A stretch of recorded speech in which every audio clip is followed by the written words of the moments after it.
Luis Hernandez, aka PyroLou.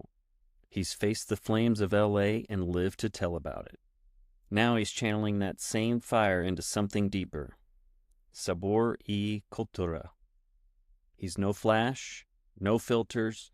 He's just a man fueled by fire, driven by purpose, and hopes to bring together community through tequila and helping those that need it.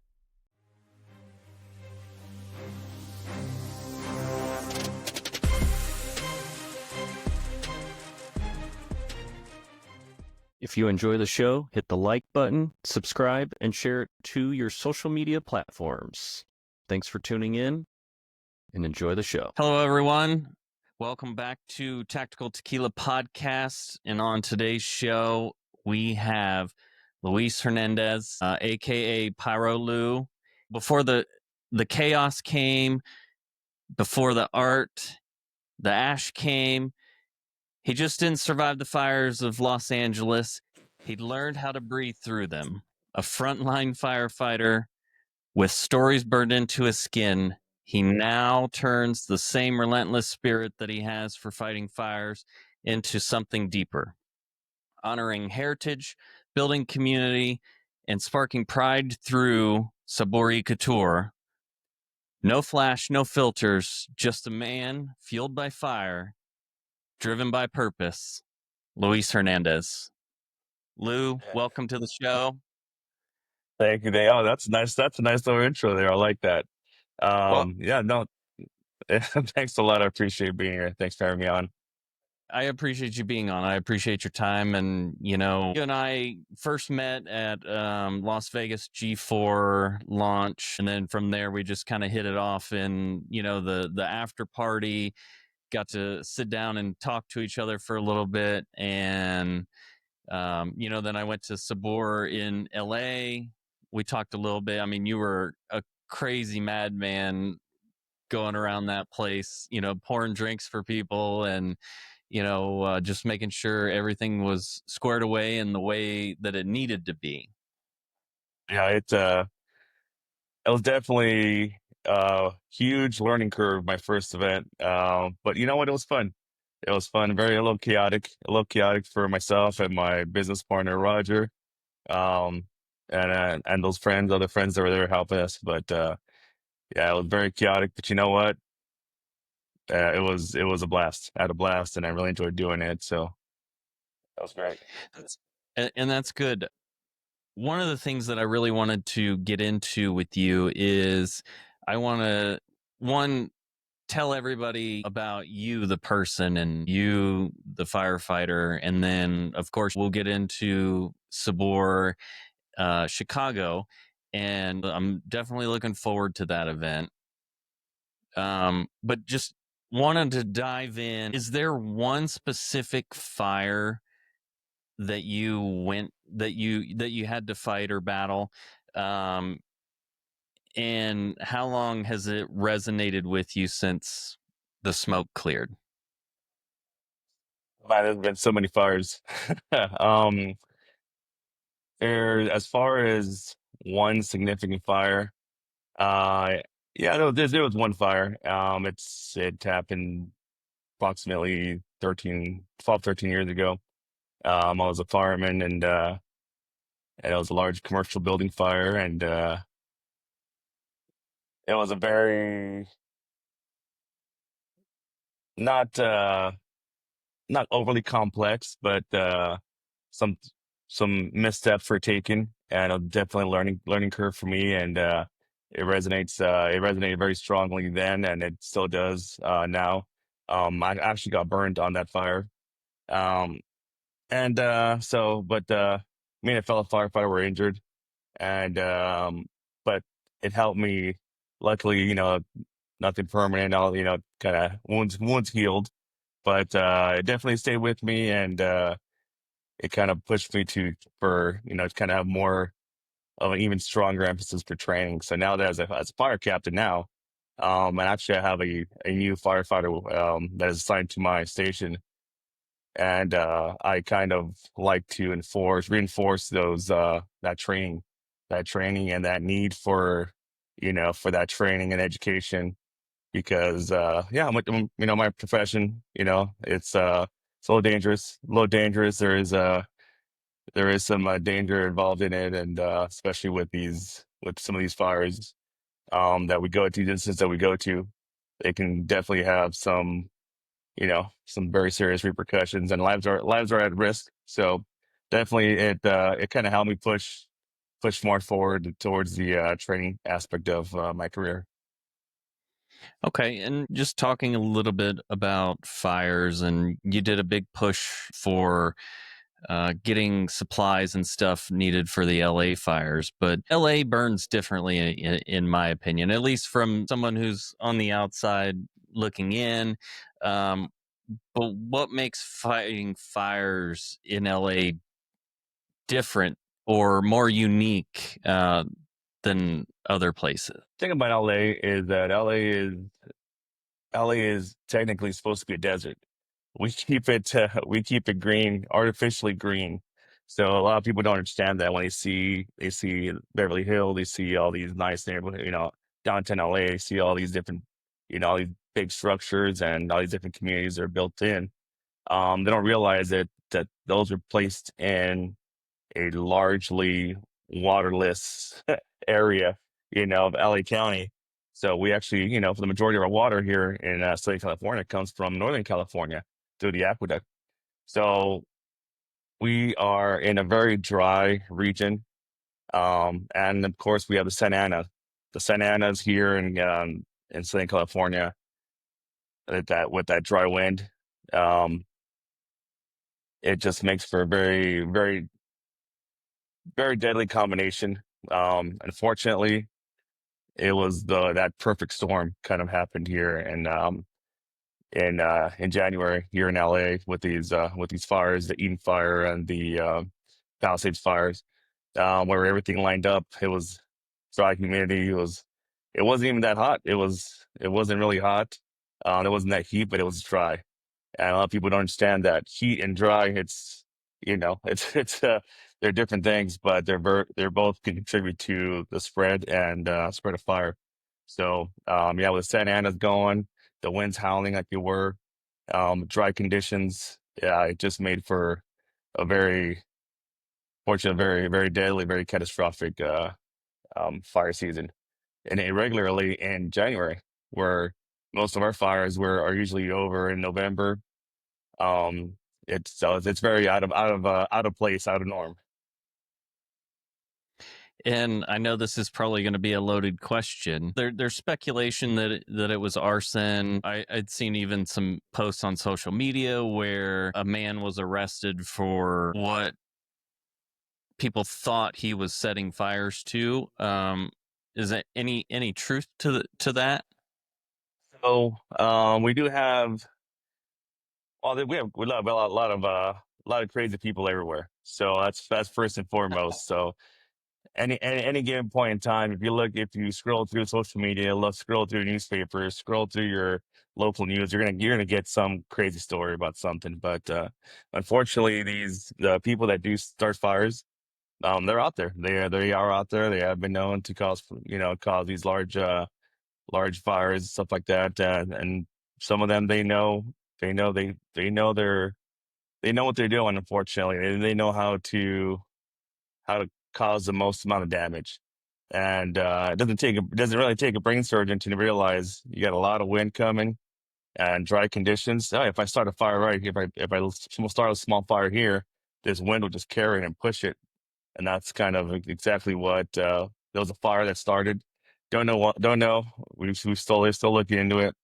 There are some reports that it was electrical in nature for the Eden fire, the possible Edison line. And then there was some people that there were actually was confirmed that there were some people that I believe, were caught trying to start fires on the side of the road.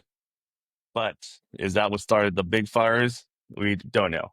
Don't know because there was people see something and they jump on top of that and they start, some people, crazy people see that and they'll go, oh yeah, they'll go and they'll start doing little fires. That does happen, but some of these people are not the brightest always. Like I said, you don't have to be a rocket scientist, but some of these people are just they're starting fires on trash cans and thinking it's in the downtown LA. That's not going to do anything.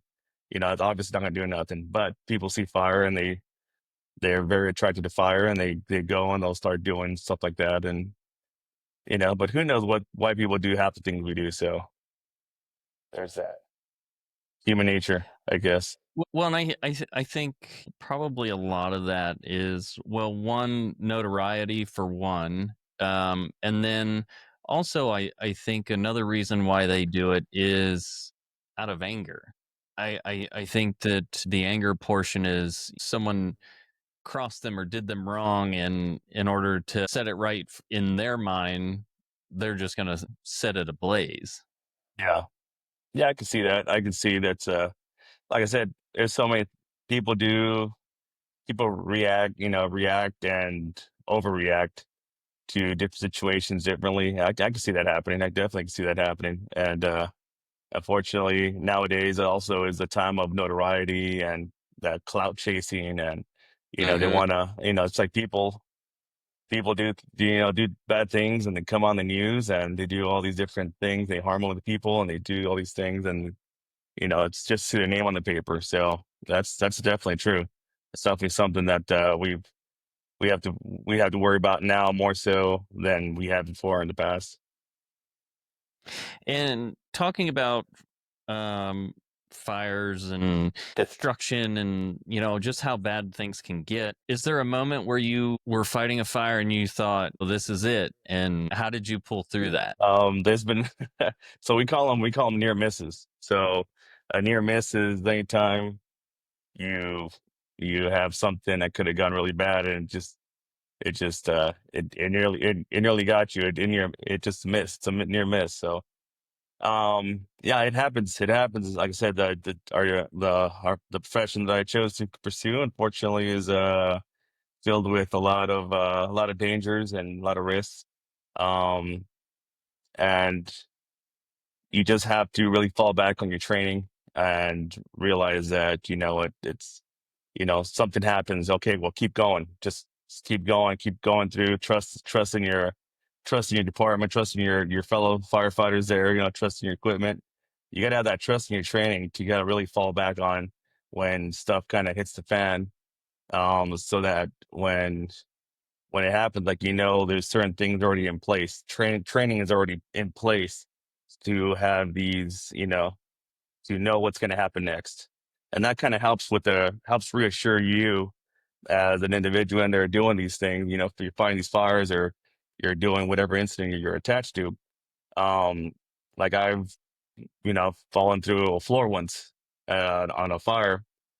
Fallen through a floor once, and I was trapped for a little bit, and luckily I just remembered to stay cool, stay calm, and I was able to get myself out of that situation. And where I've read a lot of reports after that happened. I read a lot of reports just to try to see what other people have done, and other people have have passed away. I've died in line of duty.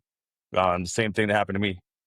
And was it for skill? Nope. It was just luckily I was able to scramble out of there. But it could have been a very bad situation. So yeah, I kind of just got to lean on that training, lean on that training and that expectation that the person next to you, your fellow firefighters, are kind of in along with you on that training, and understand what needs to happen, and kind of you have to have that trust, and the trust goes a long way. And, training aside, what does it take to actually walk into the fire when everybody else is running out? It's funny. It's if people have asked me that before, something I like, well, it's just something you do. It's just it's just something you do, right? Like police officers, they train up for that day where they have to run in there, and you know, you know, guns blazing and all that stuff, and go in there and put the bad guy down, stuff like that. It's military in the military, these guys, I kind of imagine the level of training that takes to go in there, knowing it's a big, huge, larger conflict situation, than we have.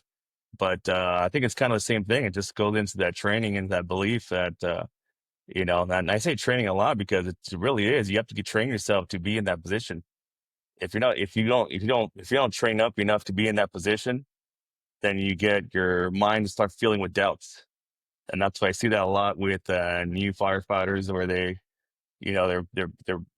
they're in the headlights, just staring, they're looking like, come on, we got a job, we got a task, we got to go. You got to stay goal oriented. You got to accomplish these goals. To everybody takes care of their goal, everybody takes care of their mission, and we all get to go home. So it's kind of it's really, you got to go in there and take these new firefighters and kind of, sometimes give them a little nudge, a little push, like, come on, let's go, let's get in there. This is what it's about. Unfortunately, this is what we signed up for. you know but the thing is, it's all about the training, being educated enough. Not just, the thing is, they don't I like to tell the new firefighters that they don't pay us to just go run into a building. We're not getting paid just to run in there and try to put the fire out. They pay us, to think. They pay us to be professional, think about situation, take it all in, look at the risk versus gain. Look at all the consequences, possible things. Everything that we need. A lot of thinking has to be involved in that. He goes, yeah, but you can just grab a hose and run in there and just say, screw it. Hopefully, it'll be good. I'm going to put the fire out. But you gotta be smart. You gotta be smart. You gotta keep your head on a swivel. You gotta pay attention to your situational awareness, and kind of take it all in and be able to add up all these different factors going in there, and to go in there and accomplish the mission safely. Yes, there's inherent dangers in it, but that's just what they signed up for. So And so after all the chaos is done and the sirens are off, how do you deal with the silence, and how do you push through it mentally? yeah, you know what? It's different for everybody. It's different for everybody. I know the thing is, we here in LA County, and we're also the paramedics. So the fire department is also the paramedics. So I've been a paramedic for 25 years. So not only we have to deal with fire, but we also deal with the EMS portion of it. So we get, and then I work in Inglewood, which is normally an area in South LA. It's an area where it's a lot of deals with a lot of pretty busy. It's a really busy area. Okay, it's really busy. It's a lot of trauma for everybody. Everybody, I think you just got to find your own, your own way of being able to kind of block out some of these, these, I don't know what you say, kind of these moments, because there is, like you said, there is those that quiet, there is those moments where you just start thinking. You keep, if you don't. And for us, it's, a lot of people say that, oh, yeah, firemen and police officers, military, we all have like the gallows humor, really dark humor. But that's a huge coping mechanism, especially for. So and then a lot of people that aren't in that type of world or profession, like, that are not military, they're not where they're dealing with life and death. They're not police, but they're dealing with life and death. They're not even in nursing. Some of the I've known a lot of nurses, nursing. They deal with life and death. They're in emergency rooms, stuff like that, kind of in medicine, and then also in firefighters, police. A lot of them, this dark gallows humor. It's our way of coping. We're able to make light of a lot of bad things, but it's really just to kind of push it aside and not really have to sit there and think about how terrible it is that what we just happened to go through. But one thing that does allow us to do is to really focus on family and brotherhood and friendship, camaraderie, and it brings us closer together, and you're able to lean on each other. And we do talk about it. We do talk about it. We've actually established a peer support system here in the fire department in LA. It's a huge. It's just grown tremendously, because even though, like we said, we deal with it jokingly and all that stuff, we've actually, a lot of our members have reported feeling better, being able to really go through a lot of these things with this peer support system that's been put in place. And our members have been so good at it that they've actually been going anytime there's an incident, anytime and there's an incident anywhere in the state of California, they're actually sent out there to kind of help them with their you know with what they're going through. It speaks volumes for our members. So Yeah, for sure. And who better to talk about things with than those that actually go through it themselves? You're more inclined to talk about things and get things out instead of holding them in, pushing them in. I like to attribute it to you push everything into this box, and then at some point the lid's going to pop off. But we find solace in being able to talk about what we've went through with those individuals that we've either went through it with, or those that we have known that have went through similar situations. And that is, I think, one of the healthier coping mechanisms, um, by military, law enforcement, firefighters, nurses, doctors, those that deal with trauma on a daily basis. I think that's one of the best things that, we can do to help soothe our minds mentally. oh yeah, it's definitely easier to talk to somebody who does it than to talk to somebody who knows of it.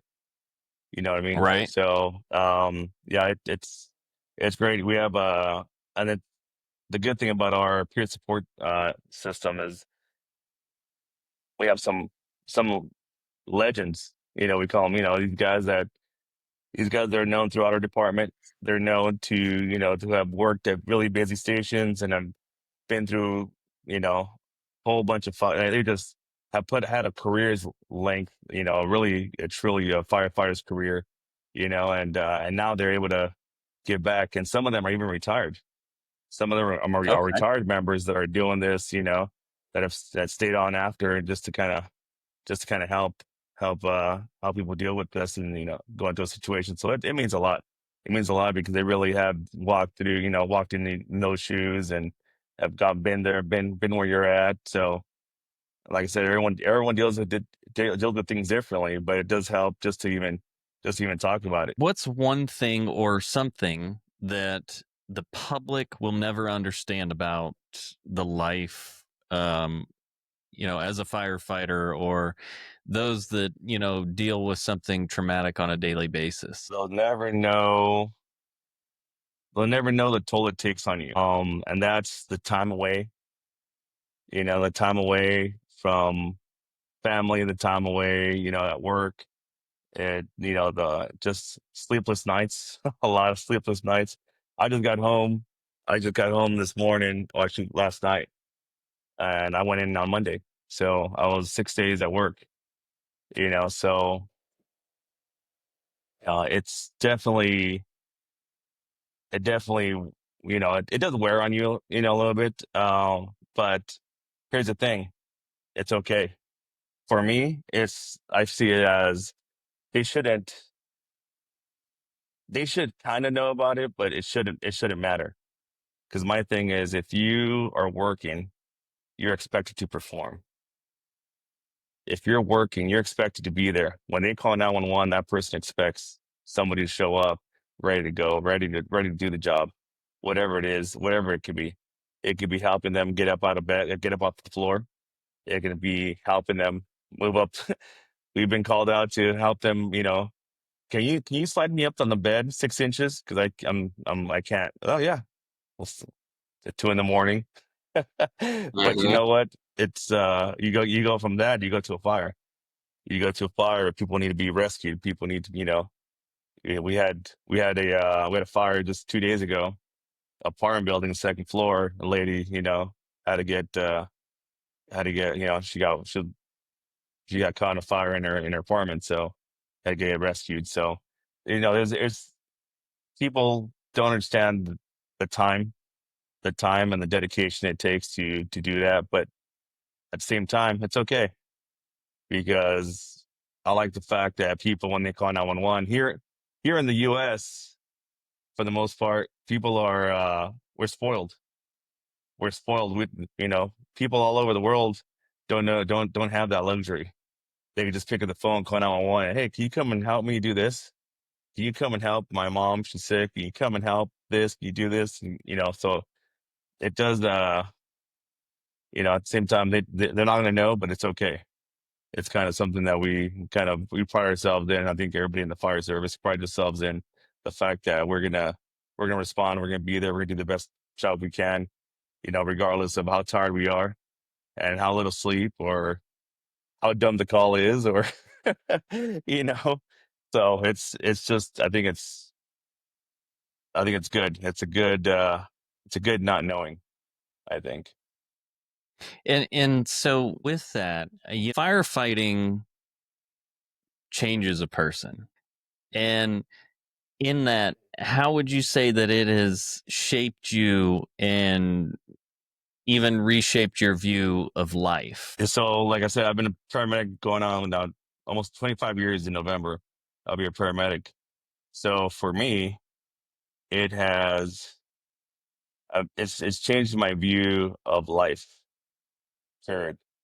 I've As a paramedic, you, like I said, deal with life and death. It opens your eyes to just how fragile and how many different things can cause you to lose that fragile life. So, from various accidents and illnesses and just sudden for no reason, kind of thing. And I think it's made me value the time. Value what time I do have.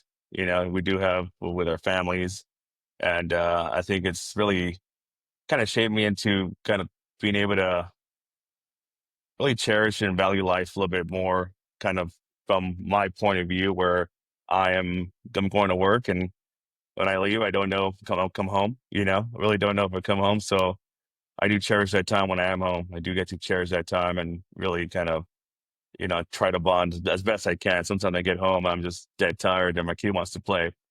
So it's like, I was like, and it hurts me when I say, "Oh, hold on, let me just sit here for a little bit. Let me just take a quick nap," And he's like, he just wants to play with me, 'cause he hasn't seen me in 6 days. So Right. it makes you cherish the time you have and try to force yourself to be better, and take advantage of that time that you have together.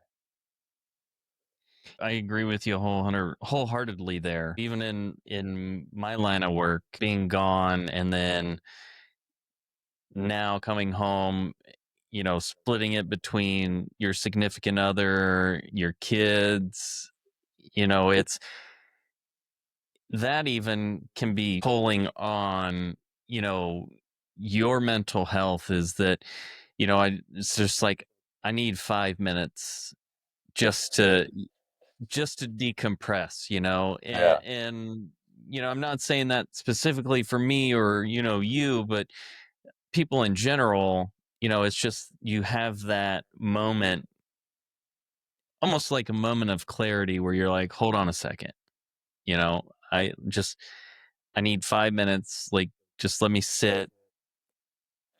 Okay, now I'm ready. I know I can almost picture in my head with this next question what it may be. But when it comes to smells of fires and everything that comes along with being a paramedic, what is one smell or sound or image in the job um, that never leaves you?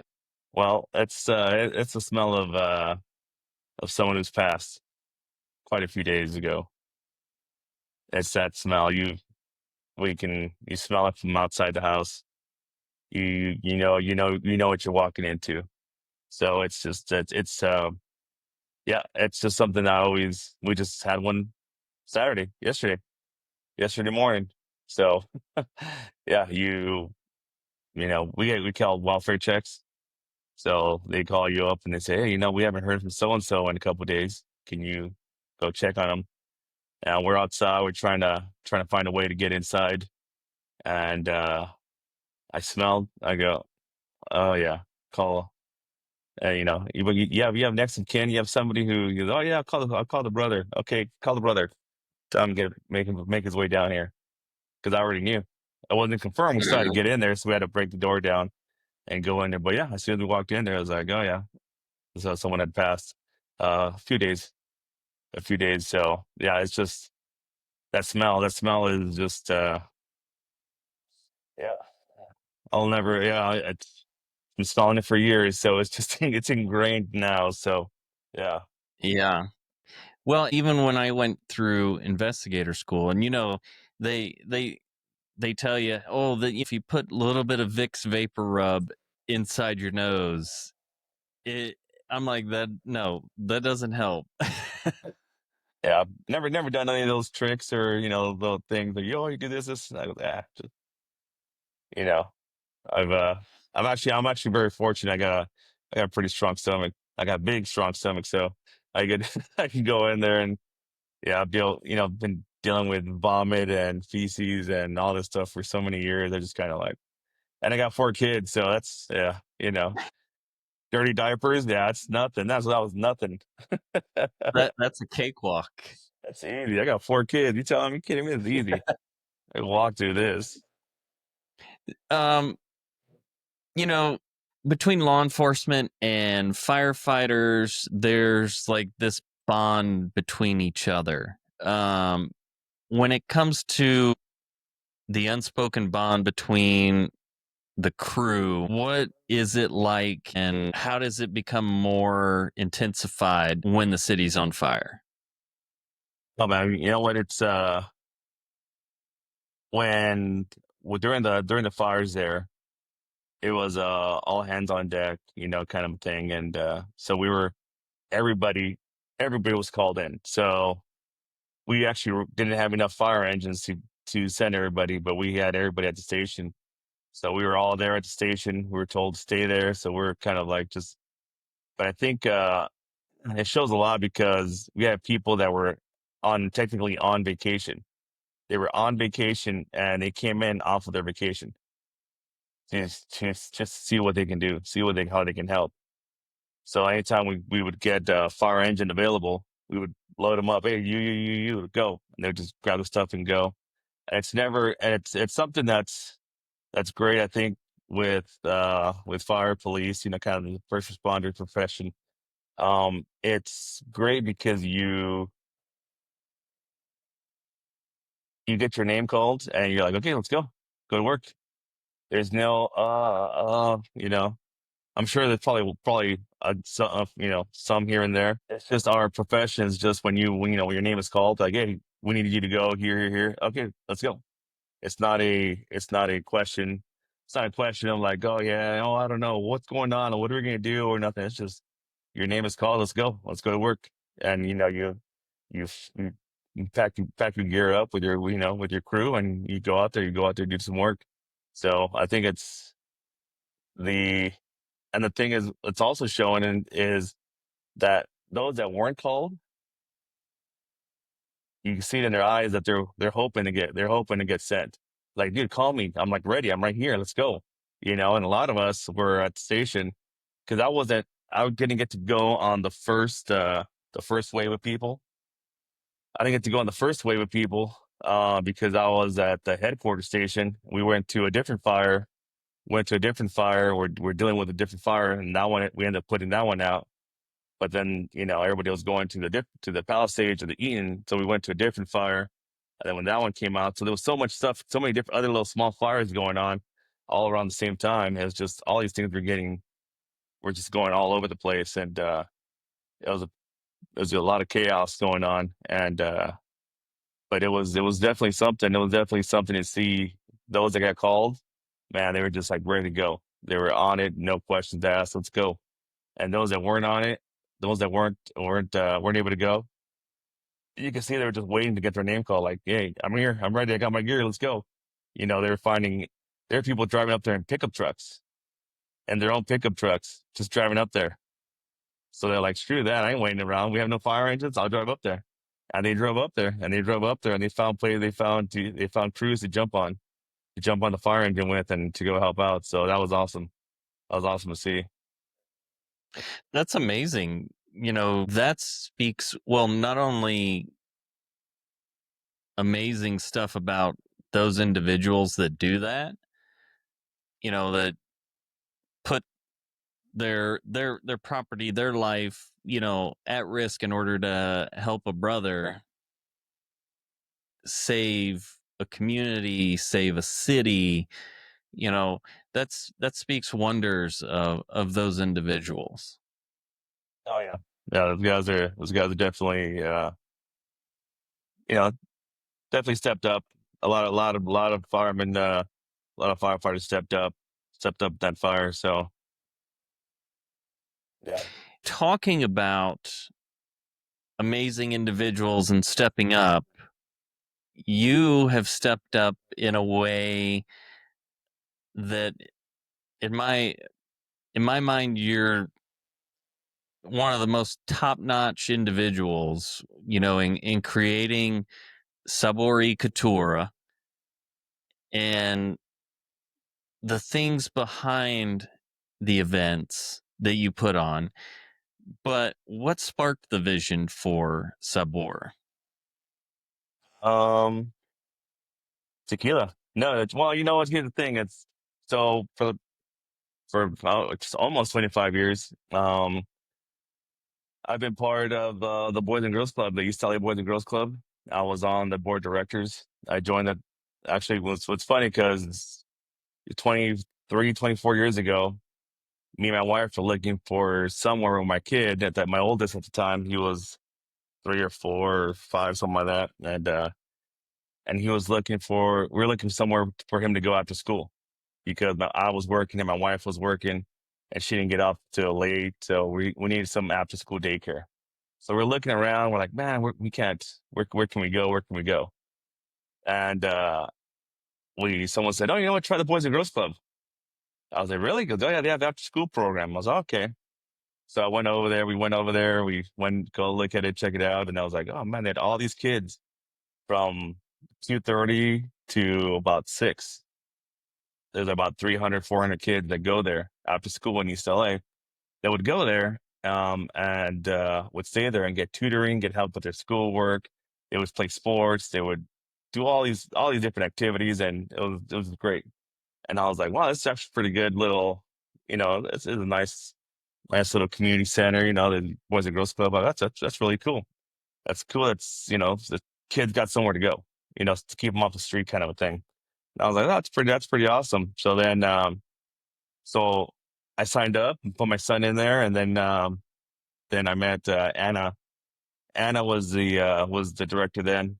She had just started like a year or two previously, and she's all like, "Oh yeah, we're looking for, we're gonna be doing a Thanksgiving dinner.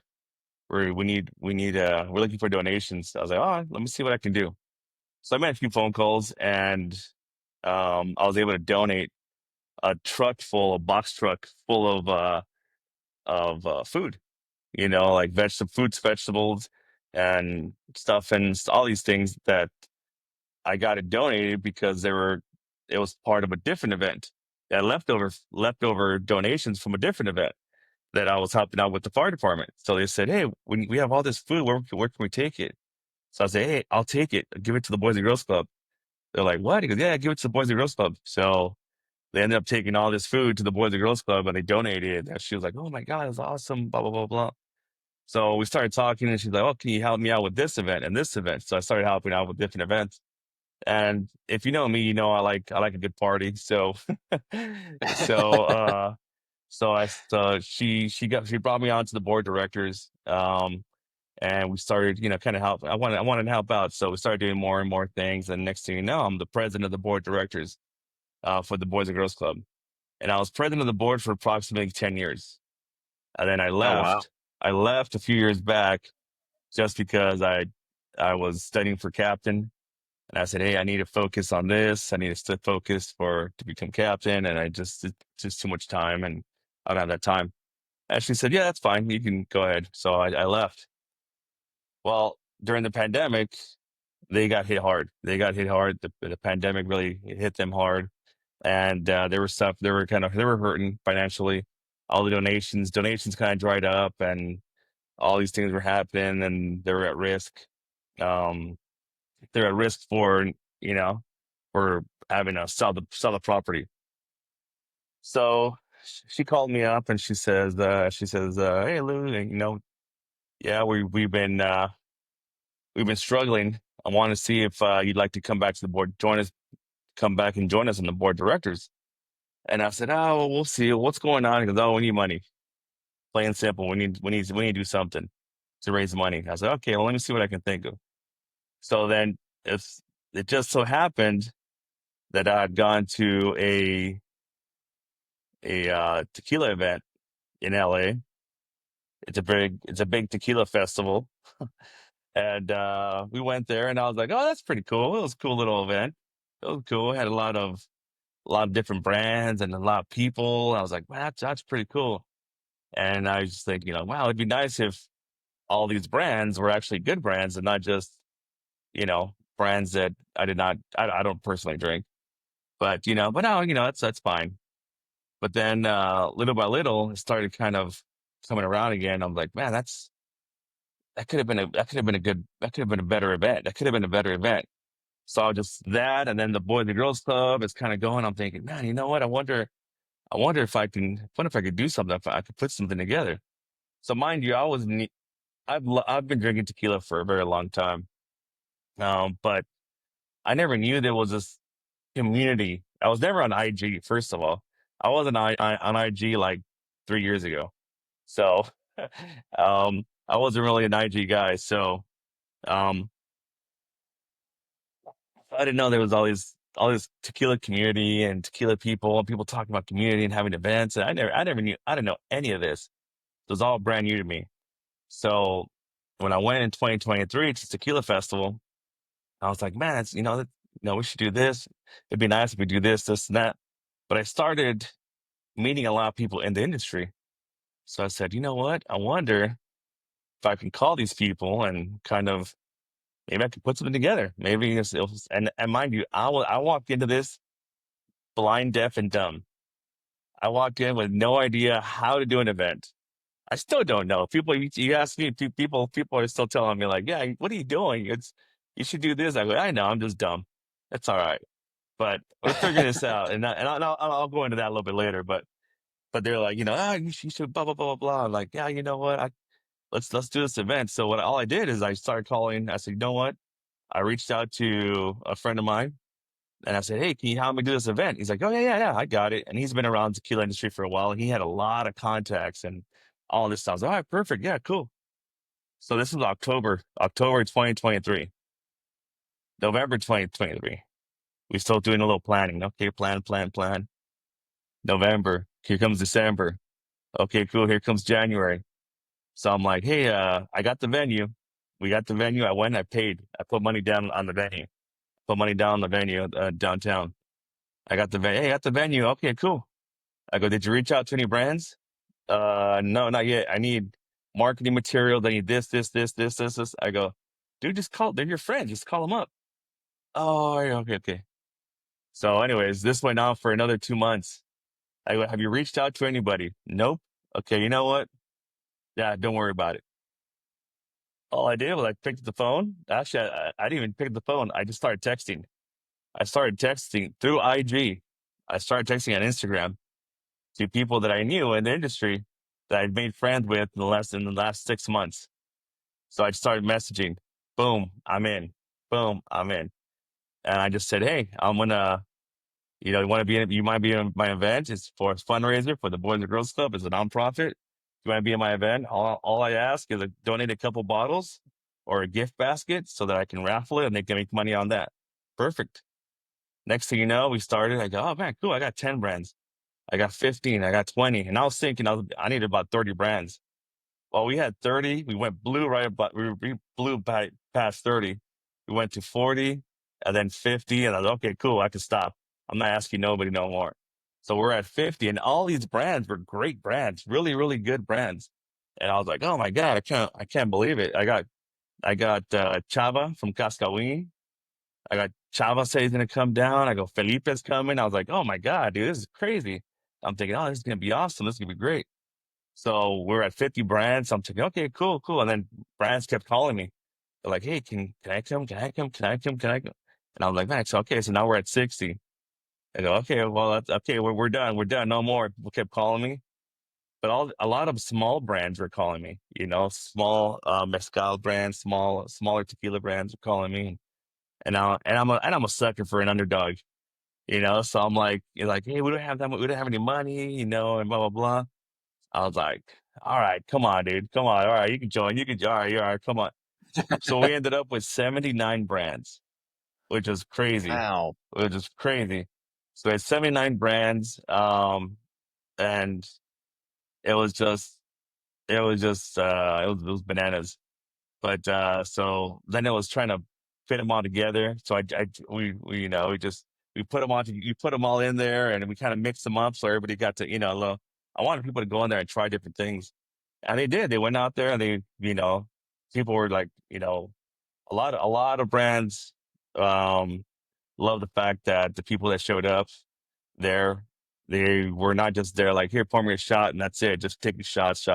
They're asking about the product. They're asking about the brands. They're asking about the tequila, the process, and the backstory, and why do they do this instead of this and all this? And people are like, man, this is, your attendees are, they're educated. They're smart. They actually are asking all these different questions where I've never been asked that before at an event. I go, yeah, my people are the best. I love my people, and Yeah. I knew a large percentage of the people that were there, but yeah, it was great. It was great to have that feedback from the brands, and it was great likewise to have the feedback from the attendees that were there. They were like, "Hey, dude, this is a great event. This is awesome. All these brands were great. All of them were this and that." And I was like, of course, we had our go-to brands, our good friends. A lot, so many good friends were there. But we had a lot of, siempre, of course, they had showed up. We have a pineapple bike, no, a margarita The machine margarita bike, bite. the margarita bike. Like that was like, Yep. oh, that's crazy. And then, we had, friends from Yale were there, Cascanas were there. Everybody had their whole setups, and it was just awesome. Everybody was just offering, and just all the different things, and it was great. It was overall a great success that we actually sold out. We only really expected 350 people, 350 attendees, because we wanted to keep it kind of small, but then we had so many brands. So when people were calling me like, "Hey, I'm trying to buy a ticket, it's sold out," I go, "Yeah, it's sold out." Well, I want to buy a ticket. I was like, "Okay." So I released another 100 tickets. So released, and mind you, this was still small for a festival. It's still small, because I didn't want to be that brand that event that just has like 3,000 people, because there's no time, it's just more of a party at that point. But no, it was fun. It was great. We ended up with 500 plus attendees. All the brands really had a great time. The attendees had a great time. We had, yeah, it was just overall good time and great experience. It was hectic. I couldn't, there was very little time to do anything else. You saw me and Roger and everybody else running around and running around, and trying to make sure everyone's having a good time, everyone's being taken care of. But yeah, it was good. In planning Chicago and the insight of how you want the event to look, how is it now, and how do you feel that it's going to turn out? Is it going to be similar to what you're coming up with in your mind, or So here's the funny part: is Chicago, when we were out looking for a venue, we were given all the different venues to go look at, for a venue, and when we actually went to the wrong address. Our first venue, we went to the wrong one. They told us, go to this art center, art complex. Went to a different one, went to the wrong one. I got the names mixed up. So I went to the wrong one. But it was funny because we went to the wrong one and we walked inside. I go, man, this is awesome. This place is really, really good. It was under construction. It's a huge warehouse, huge rear warehouse, like 250 feet by 100 and something. Huge. It's like like a indoor football stadium, basically. oh wow, So I was like, oh, it was under construction. So we're like, oh, this is awesome. This is going to work. This will be perfect. And we talked to them. They're like, oh, yeah. Unfortunately, it's not ready. So we found out like a few weeks ago, like, oh, it's not going to be ready. We gotta pivot. What are we going to do? So then we're like, oh my God, I wonder if we have to change the venues. We went down there and we actually took a walk on the other side of the venue, the one that we didn't get to really walk through. And it's a it's a huge venue. And it's actually it's actually it's a huge long corridor. It's all completely finished, built out. It's actually it has a nice outdoor patio, and it's got a huge classroom, and I was like, oh man, it's a lot of space, whole lot of space. So we're like, you know what? This is actually going to work out pretty well. And it's a little easier it's easier for us to, for audio and lighting. So I was like, oh, it's already built in. I was like, this is great. It's all built in. It's all ready. I was like, you know what? It's a, uh, it's a beautiful, happy little accident. What is it? What's he say? Happy little accidents. It was Uh-huh. actually pretty good because, yeah, we were able to rearrange, and that's what I have my partner right now, my business partner, Roger. He's a logistics guy. He's the guy. He likes to go out there and he working on the maps, and he's got everything. He's measured everything out, and he's got everything measured out, and knows exactly. He's plotting all the brands and everything. So he's got all the. He told me, he sent me a message today. He goes, Lou, we still got space for more brands. Because we had told some brands that, hey, we may have to. I don't know if we have room. I don't know if we have room. We're about 50 brands right now, 53 brands. And I told them, I Nice. go, I go, I don't know, I don't know where we're at right now. We may not have enough room. Roger gave me a thumbs up today. He's like, hey, bro, I think we're good. We got some more brands. I was like, all right, cool. So I'm making some phone calls starting tomorrow to add some more brands here. But yeah, it's actually I like the flow of it, and I like we have a nice little outdoor area, like a little outdoor patio. What's going to be all the food and the food. Oh man. So we had, lucky for us, the Chicago really started with a phone call. So after Sabor y Cultura in LA, we started getting phone calls. People started calling me. We're like, hey, I love your event in LA, blah, blah, blah, blah. He goes, come out here to so and so.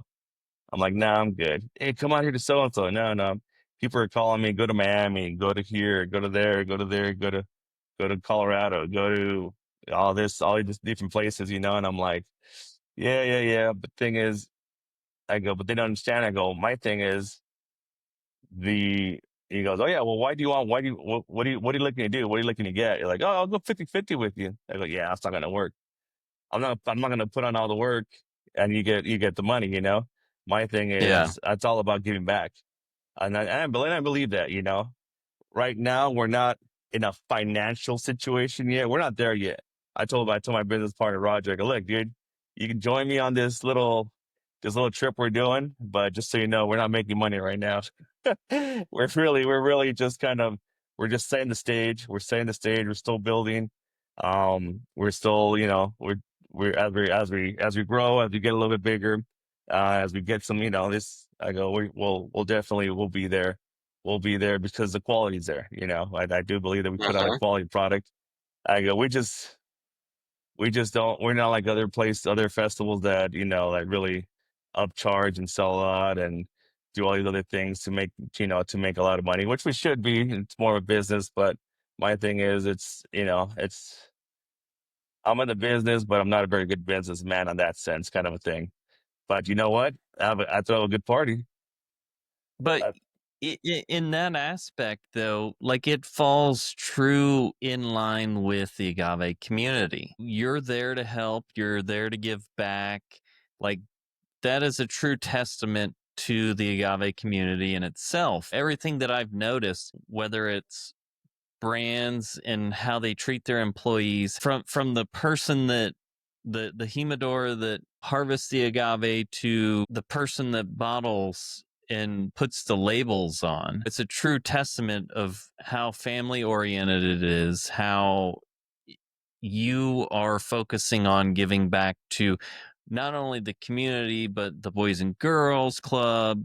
And that says a lot about who you are as a person. Oh yeah, you know what?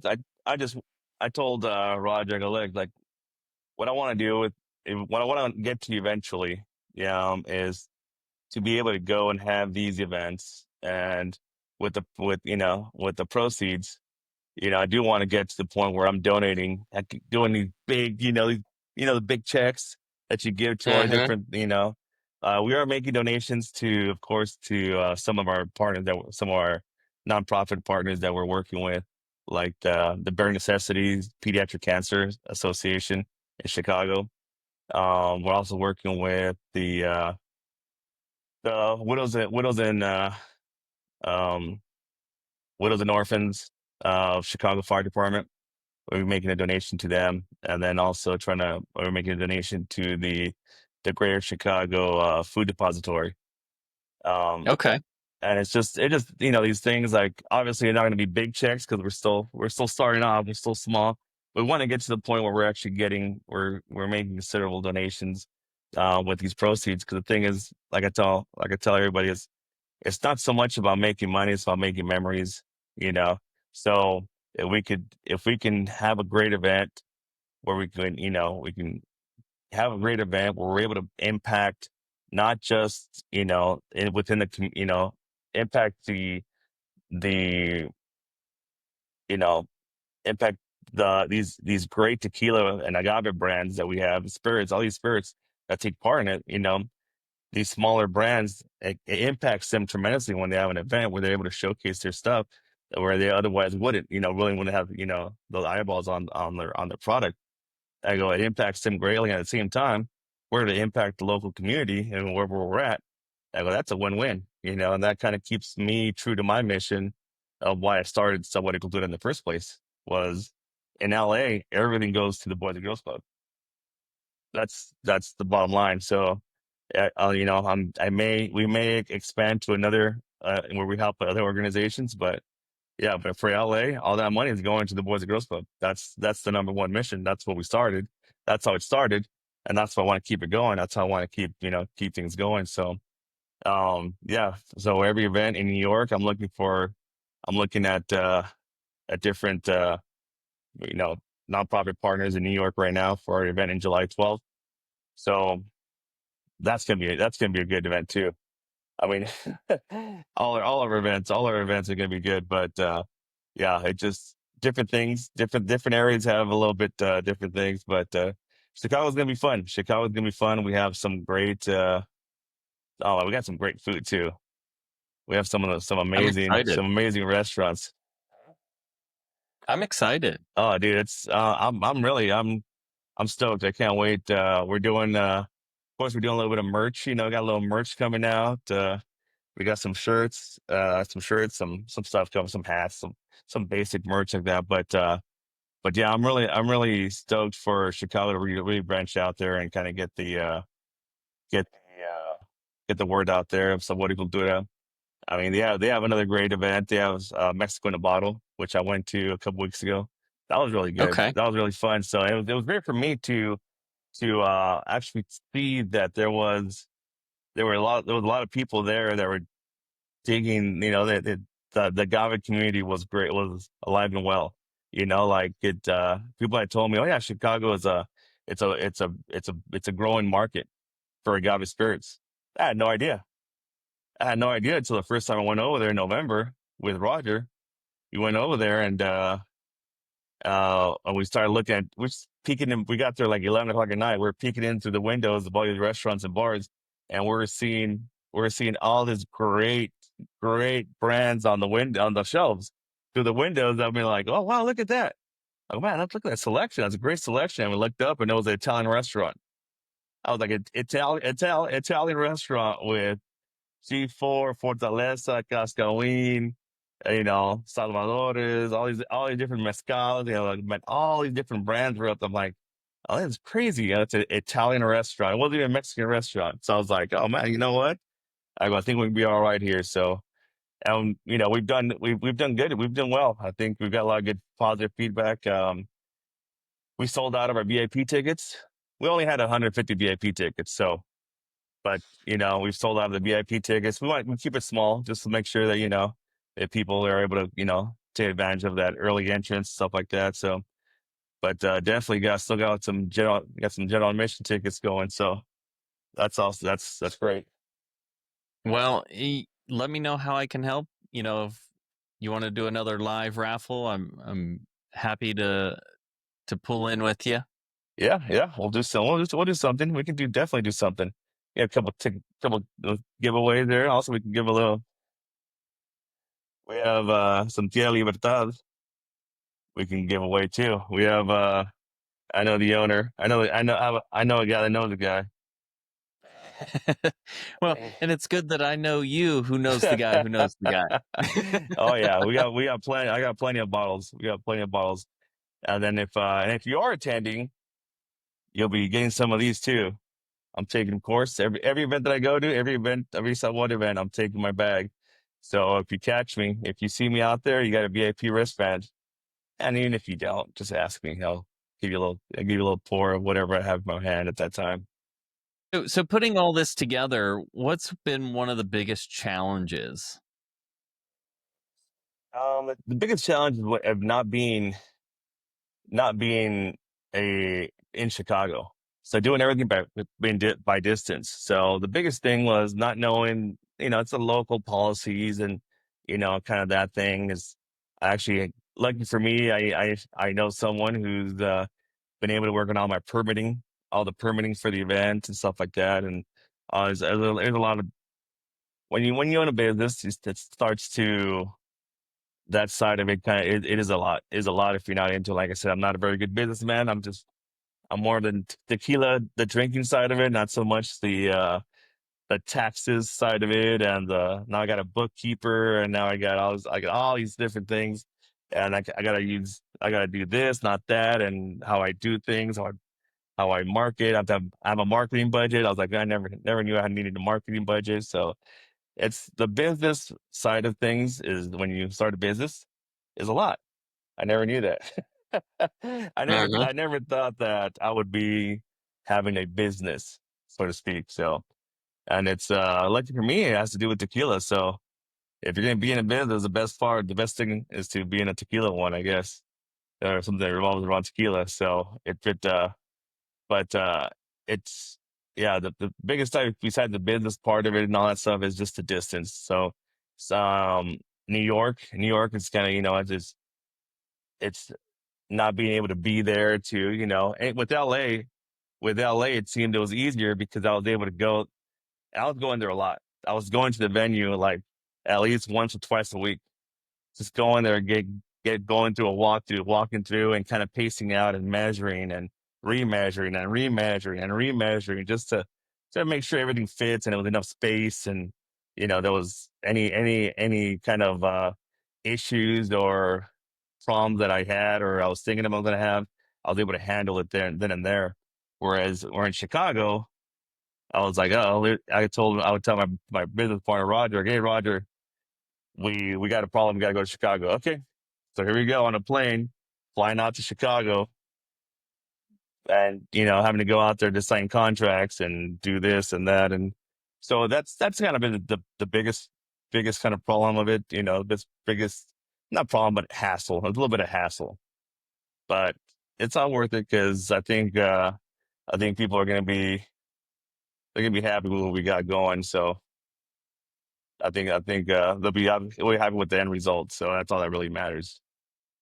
And so with Sabor y Cultura, what does it mean to you personally? Like I know giving back is a major part of it, but what does it mean to you personally?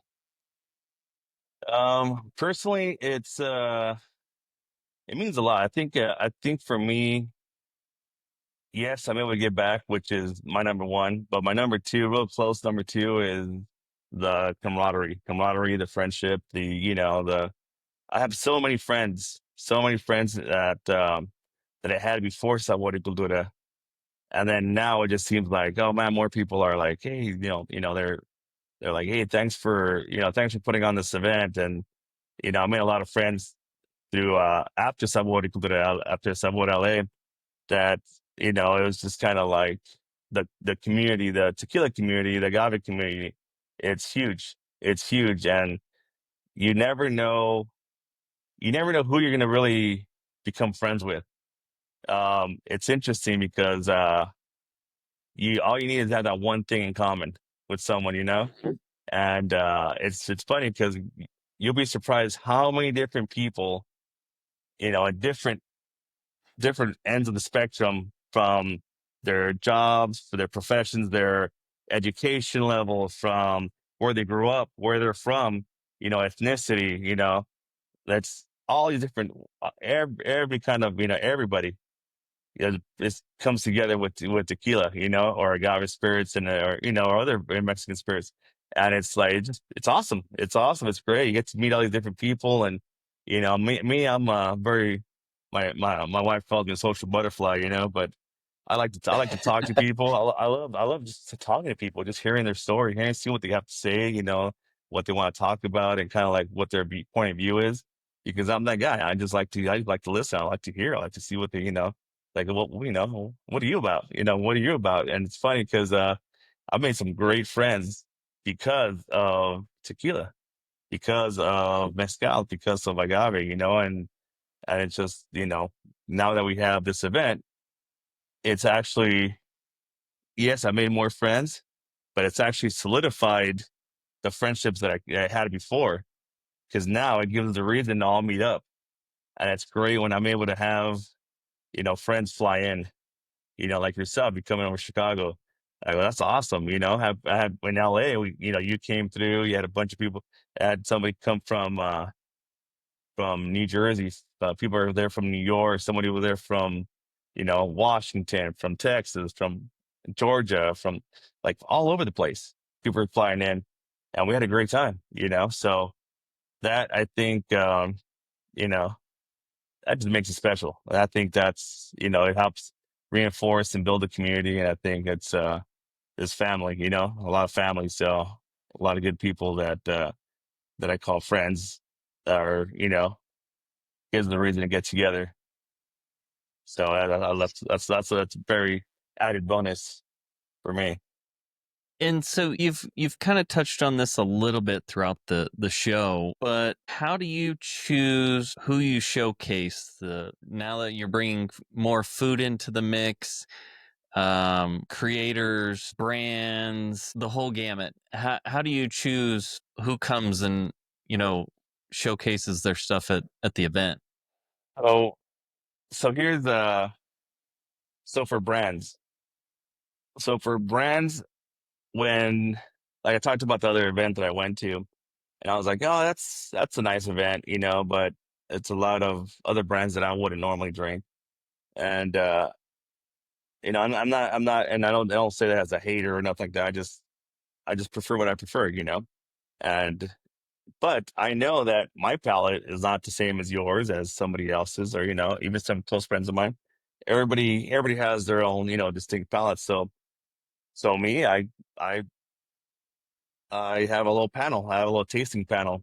So what I do is I ask every brand that participates in Sabor y Cultura. I ask them, if we haven't tried their brand, but if it's a new brand or just never heard of it or haven't tried it, we ask them to submit a little sample for us to taste, and it's usually just we'll take a little small vial, little small little sample glass or something. Sometimes they'll send us a bottle. That's great, whatever.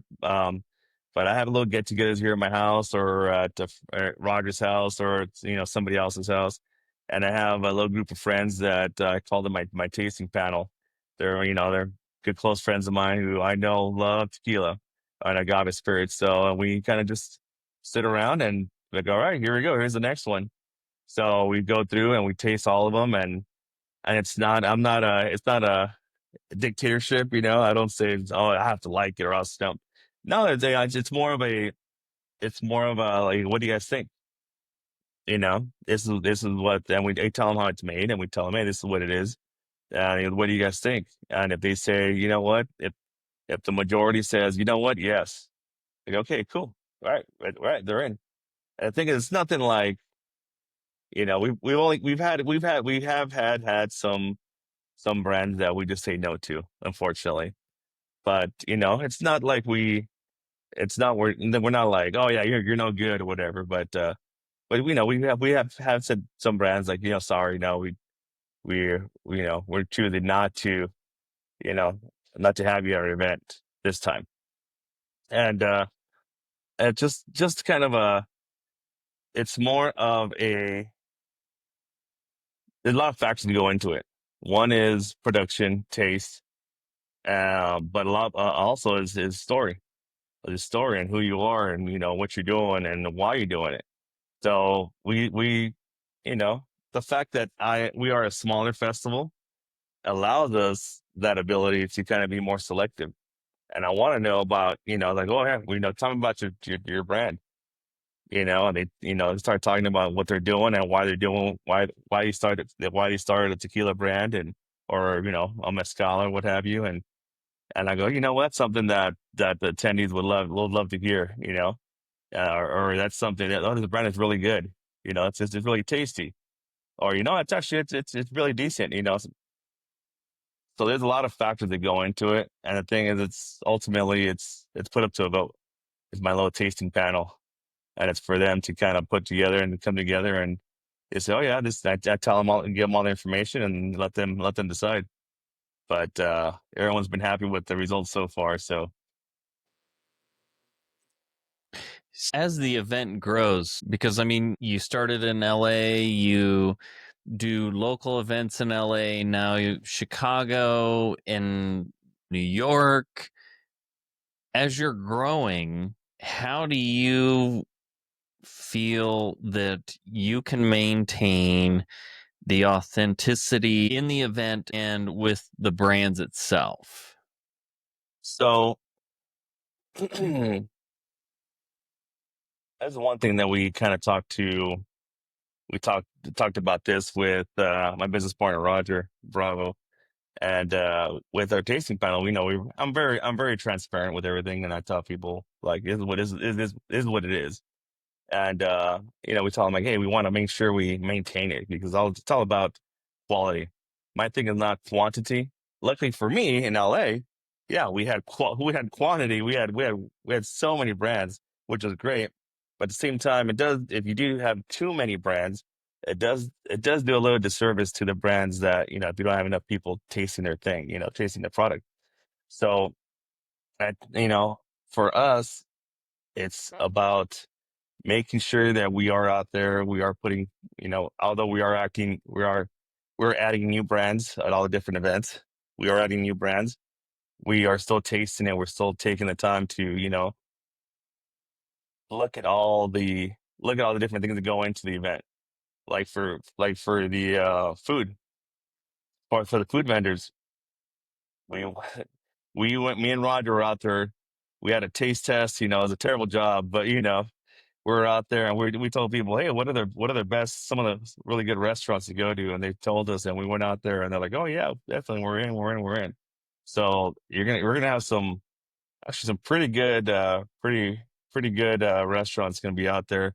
They'll be selling some food there at the event, but we won't have it like LA anymore. We won't have it like LA. We had that little, we ran out of food, which was weird, but no, we're definitely prepping for Chicago to be to nothing but good food, good drinks. So, but yeah, it's attention to detail. I think the attention to detail is important, because if you get to the point where you're starting to get too big, and you're losing that oversight, and you start overlooking things. That's where it can come back and get you. And I don't think it's going to happen with us, just because of the fact that we look at everything 1,000 times. So me and Roger we have lists on lists. We have multiple lists on different lists. We have a list of different lists that we have to pay attention to. So yeah, we look at everything. We look at everything over multiple times, and we're trying to, always trying to catch ourselves and see how we can do better, how can we arrange something, but the thing is, ultimately, you learn, it can do better. You learn, always gonna get better. So yeah, I think just that attention to detail that we bring is, and the want. I think also you have to have the want. you gotta keep that want, that want to do a good job, the want that that drive, whatever's driving you to kind of put out a good event.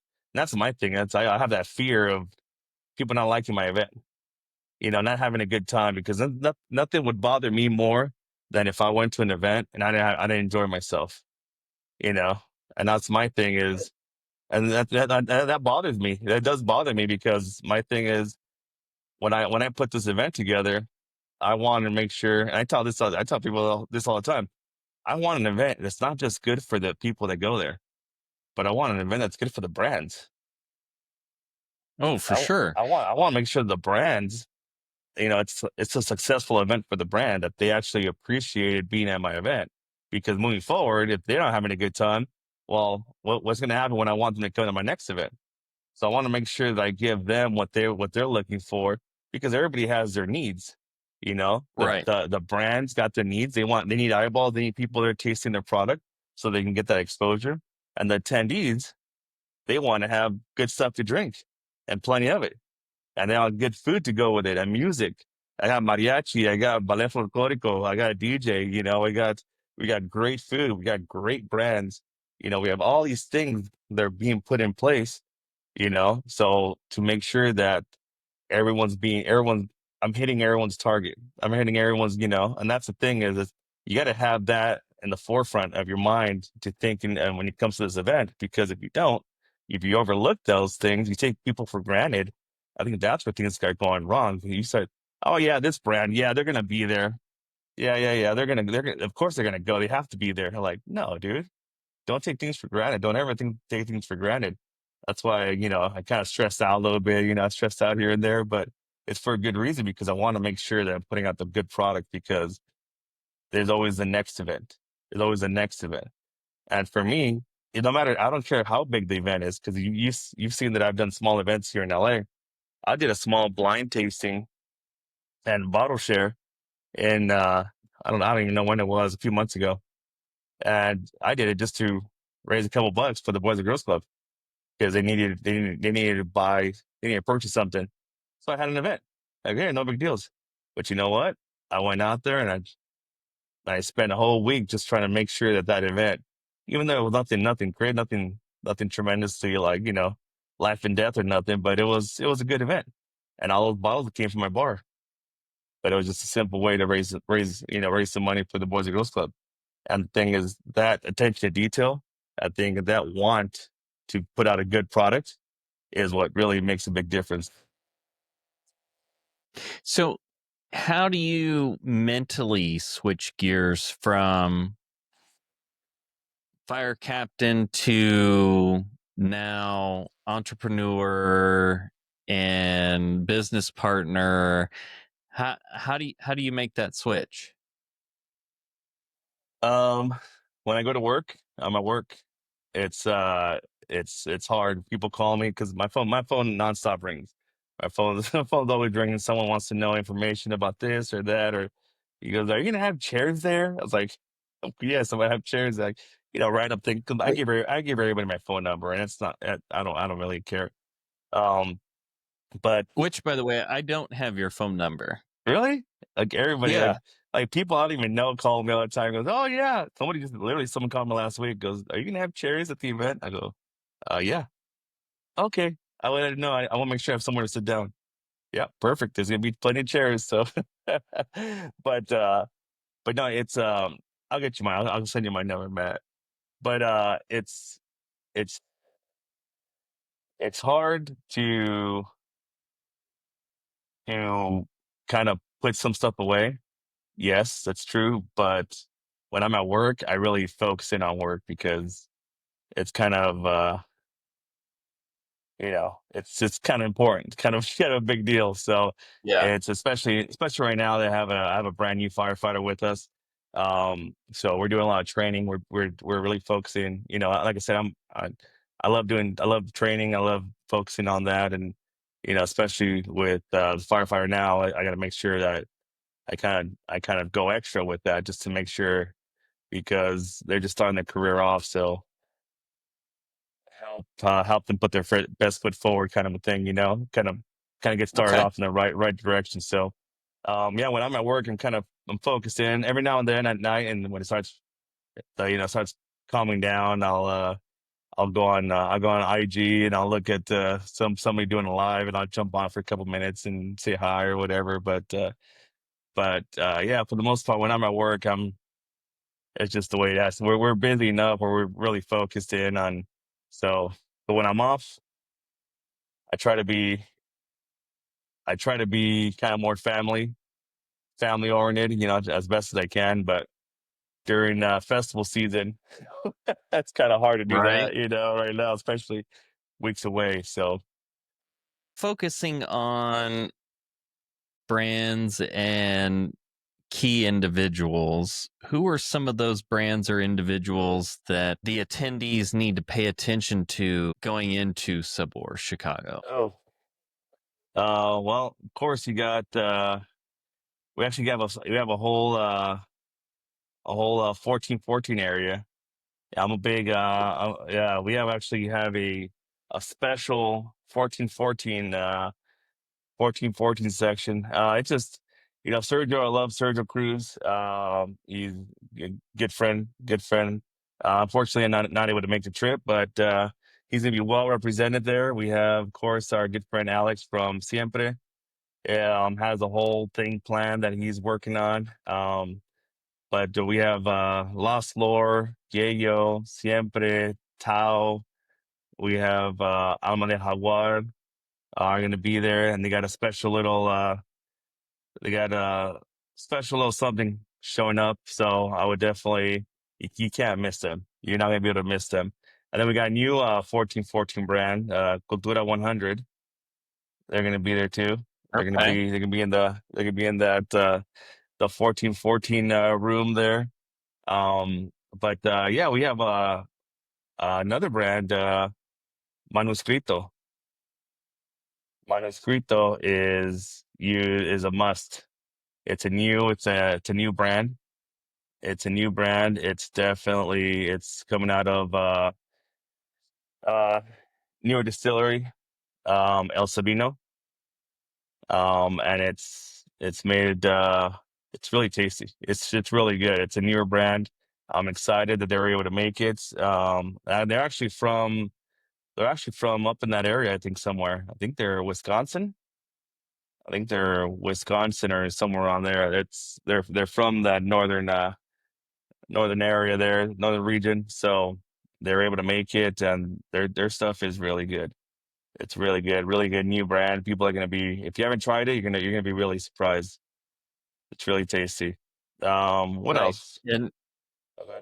and I'm actually looking forward to that one as well because I saw you throw it up on Instagram, Yeah. and I was like, oh, I've never seen this brand before. I definitely want to try it. And talking about attendees and who they should be looking for. Oh, Proof. there we go. It's high proof. Oof.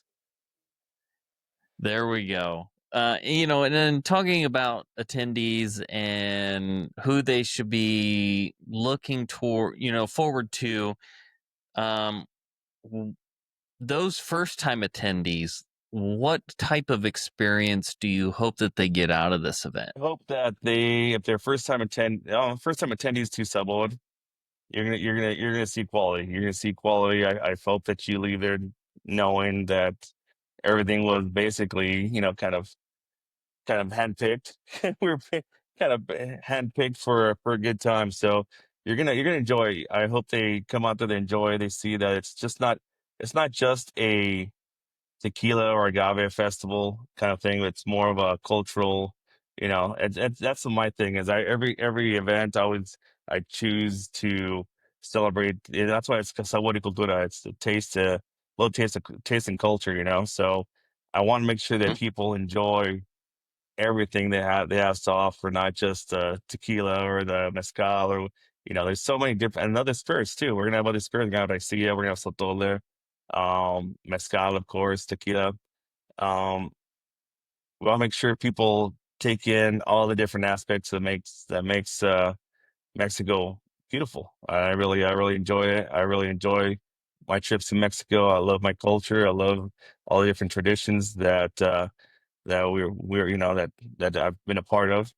And yeah, I hope people that first time attendings, they really appreciate all the work that went into it to make sure that they have a good time. And I hope that they actually take advantage of tasting these other spirits, tasting something that they never tasted before. It's great to go to the well-known ones, like we have that package group there with G4, and we have so many different brands. I can sit here and Volans, we have Volans, we have G4 package group, we have all the 1414 brands. We have some great mezcal. We have Salvador is going to be there. We have so many, just a bunch. So I just hope people go out there and try new things. Just go out there and try something different, try something you haven't tasted before. Try it Icea, try Sotol, try different mezcal. Mezcal, oh my God, there's so many different mezcals. Go out there and just expose yourself to something different, and just go out there knowing that you're gonna find some quality products out there at Subway Chicago. And so with Sabor LA and Sabor Chicago, are there going to be class presentations as there were in LA in Chicago? We're trying to do that in Chicago. Unfortunately, because of the change in the venue setup, well, we had originally that's the classroom that we have Siempre going into, that the 1414 is going to be into. That was supposed to be our classroom that we're going to be using for the event. So we're kind of doing some tasting. We're trying, hopefully, to try to do a little bit more of a educational um, aspects to it, but there's still a chance that might happen. We're working. We have a couple master distillers, of course. We have Oscar Vasquez that'll be going there, and we have a few other distillers going to be there. I believe um, Sergio Vivanco will be there. From Viva Mexico is going to be there. So he definitely he loves to teach. He loves to talk about tequila. So we're trying to see if we can kind of get him into doing something, but we're still in the work. We're still trying to make it happen. But we'll let everybody know once we finalize some more information. With the growth that you've had so far between LA, Chicago, New York, and all the smaller events that you've held within Los Angeles, um, where do you see the growth going in the next few years for Sabor y Cultura?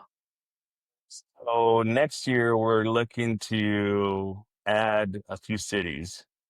So we were actually looking at add one this year, but I just I think I need a break. We need a little break there. I think it's a little. Chicago was a lot. Chicago was a lot to go through. Um, but we're looking to add Austin next year and Phoenix. Very nice. So Austin and Phoenix, and then one more in California. Okay. In addition to our current ones this year. So those are in addition to New York, Chicago, and LA. LA. And then we were actually planning to go Atlanta this year in November, but I think we decided on having to cancel Atlanta, just because I think we need to take that time. We decided to take that time to kind of rework our schedule. Especially considering that next year we're going to be adding those Phoenix and Austin. I think we need to rework our schedule to kind of be able to incorporate all those different events a little bit more spread out, and kind of just do it right, so that we're able to get. I think this year we're too anxious to get everything going. Instead of spreading it out, we kind of bunched them up a little bit for us, so, and that kind of made it a little bit harder. Because right now I'm actually working on Chicago, New York, and LA at the same time. So it's it's been crazy. I'm like, why did I do this to myself? Why did I do this? But lucky for me, I have Roger, of course, who's out there, who I'm kind of who's been doing it. he's amazing. He's been doing a great job helping me kind of get this events going. So he's been the perfect business partner for me to have along this journey. So yeah, I think we're gonna be bypassing Atlanta this year, unfortunately. It may change, but I think for this year, I think we'll be we'll be canceling that, and then moving forward next year, we'll be adding Austin and Phoenix, and then plus one more city in California. Well, I think minus the California city, I think you should do Las Vegas. I would do Las Vegas, but Las Vegas is difficult. Las Listen, Vegas is listen. difficult. We have come to the same understanding. Yes, it is difficult. But this is something that I think, one, if we come at it together, and you know, if we were to able to get it into Vegas, I think with the amount of tourism that comes in, if we planned it right, we could see like an extreme amount of attendance based on, agave spirits. Yeah, But and the thing, go ahead. unfortunately, distribution in Nevada That is, was exactly what I was gonna say.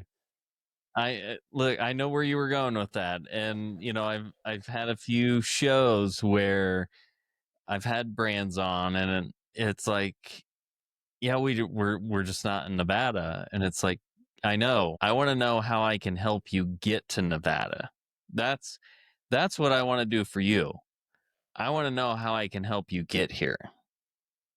Yeah, it's it's getting those brands in Nevada is what helps me get into Nevada. And that's the biggest part. That's the biggest issue that I have with some states where people have called me because I'd love to be over there, but you just don't have the brands. You don't just don't have the numbers. It doesn't. A lot of the brands aren't there, so that's kind of important when we're trying to do a festival. That we need to have we need to have those brands there. We need to have those brands be available in order for them to take part in the event. So that's one of the biggest hurdles when we go look into these events is just having the availability of what brands are available there. And it's usually the bigger brands, the bigger um the bigger brands that, unfortunately majority of them were not what we want to not the kind of uh brand that we want to showcase so much. And just to kind of close things out, where can everyone find you on social media, and how can they find Sabor y Cultura on social media? You go Sabor y Cultura. It's Sabor y Cultura events. Um, and that's you can look us up on IG, and then we're on IG, TikTok, and then PyroLou for my personal IG is PyroLou or Roger Bravo, my business partner Roger Bravo. Everybody, the world famous Roger Bravo, that I always tell everybody. Um, yeah, you could follow us, send a message anytime. I do the Sabor y Cultura events IG page, so if you send me a message, I'll be the one responding. You could if you go on my personal IG, you can send me a message there. You can email. You go on the website Sabor Event, SAB as in boy, OR, saborevent.com, and there's a website is up, and you can has a links there to purchase the tickets for New York and Chicago, and soon LA. Probably, I think tickets will be released this week, I believe, for LA, just to get things going. Do a little early bird ticket sale. Perfect. And so, if people want to help out and they want to get the event to, a major city near them, what's one of the best ways that they can help get Sabor there? Send me a message, and we can definitely talk. But the biggest thing is you need to have those brands. You need to have those brands there. You need to have those brands that in your state, and that's one of the biggest hurdles. Like we talked about Las Vegas, it's just it doesn't make it's got to make sense. Got to have the availability there for us to to go and show up and be able to put on a great event for everybody, to really have a good time. Unfortunately, like you would think that Las Vegas would be a place that there would be a lot of agave spirits in, but unfortunately that's not the case. Like I've seen a few. I mean, went out last night and there went to the normal agave bars that I always go to when downtown in Fremont, Mhm. and Lucky Day, La Mona Rosa, Oak and Ivy. Nice. Those I know have a good agave selection. Um, La Mona Rosa has probably at least 7 to 10 additive free brands just by looking at the bar. Then you have Lucky Day, which is pretty much a tequila mezcal bar. Mhm. And, um, in that area, they probably have at least, I would say, maybe 15 additive free brands. And then, of course, Oak and Ivy, it's more of a Yeah. downtown, it's in the downtown container park. So it's a container shed or container, Yeah. like shipping container. And it is probably maybe about the size of my podcast room. And I would say the majority of their brands are all additive free. There are probably 5 to maybe 7 non-additive free brands there. And their well is Cimarron. Yeah. That's good. That's good, Brad. And I was like, okay, like we're good here. But Oh yeah. anyway, Lou, I appreciate your time and I thank you coming on the show. It's been a great episode, and I have so many more questions that I could just ask you going into things, but I know between you and I, we got things going on and stuff. So I appreciate your time, and I appreciate you as a person, appreciate you as a friend. And if you ever need anything, I'm always here for you. Appreciate you. Hey, man, always whatever you need as well, which we're here for. So, another great relationship with in the agave industry. So, no, yeah, yeah, I'm very grateful. Thank you for having me. I appreciate always sharing the word of Sabor y Cultura, and hopefully one day we can get Sabor over to Vegas. I look forward to it. And everyone, thank you for joining in. Have a good night.